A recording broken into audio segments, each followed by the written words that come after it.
Nimrod wanted to build a tower to reach heaven. So heaven could be reached if you understand the wisdom on how to cultivate the portals to transit into heavens.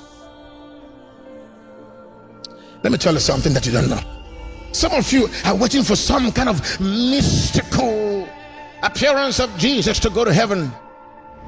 I think God is about to release to us supernatural wisdom, supernatural knowledge on what to do to teleport to heaven physically.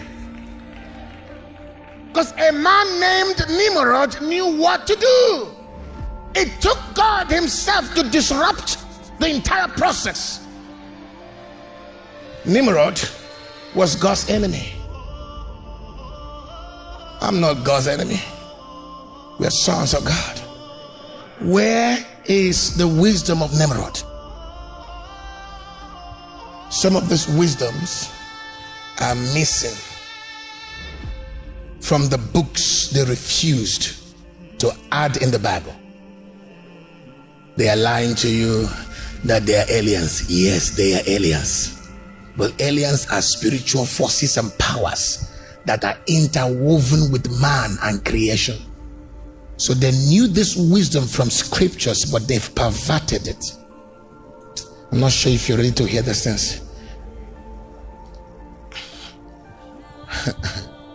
How could a man within the early years of human existence had the knowledge, capacity to build a tower to go to heaven physically?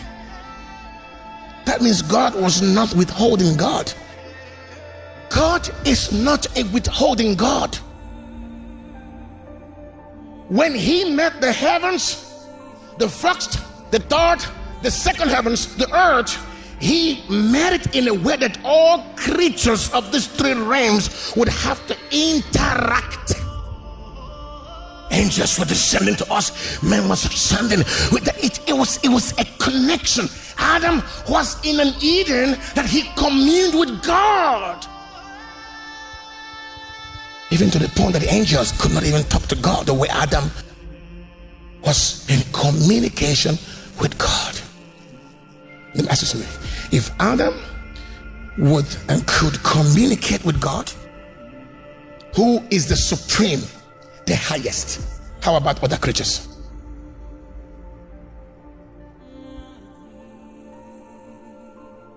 Just think, because the word of God is also very logical. It's as simple as possible. If God, the supreme one, the creator, the almighty, would come down, in fact took man, placed him in his own garden and communes with him in the cool of the evening, and say that I'm about to upgrade, advance the existence of man to the image bearers, to reflect and to showcase his likeness to other creatures. In other words, man has the ability by default, by virtue of God's creative innate abilities that he's put inside him, to actually rule, govern, relate, interact with other dimensions and creations. Don't underestimate man in his fallen nature. Religion has told us that man is in his fallen nature what he is. We are beyond the limitation that are within our fallen nature. And of course, what salvation is doing right now is regaining, restoring, replacing, redirecting, remitting, rerouting man, bringing man, restoring man to that place of headship over creations. There is something about man that Satan is afraid of. And I see us waking up.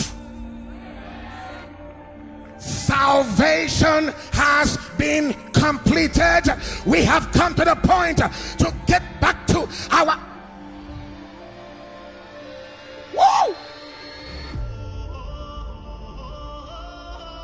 I believe that the flights of heaven, the flights of Eden, the flights of the realms of God that teleport man back to the Eden, into his throne of power and rulership and dominion, is getting ready to be dispatched.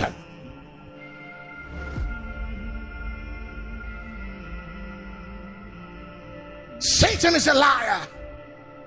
We are the one that is supposed to reproduce, replicate the laws of the Spirit,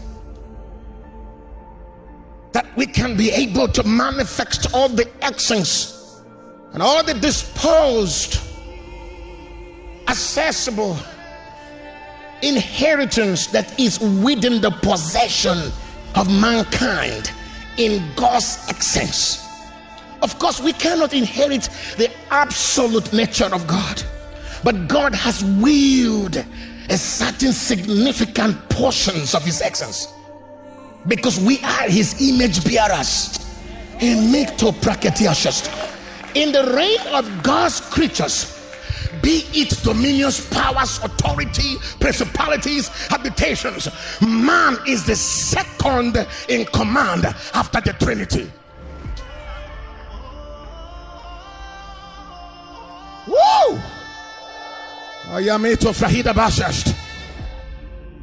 Before our God, we bow down, we lay down our crown, we stand up on our thrones and worship the King. But when the King departs,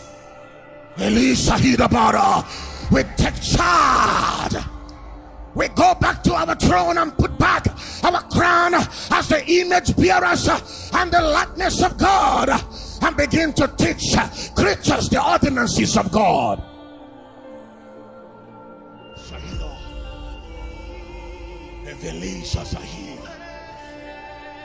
Lift your hands and say, fire!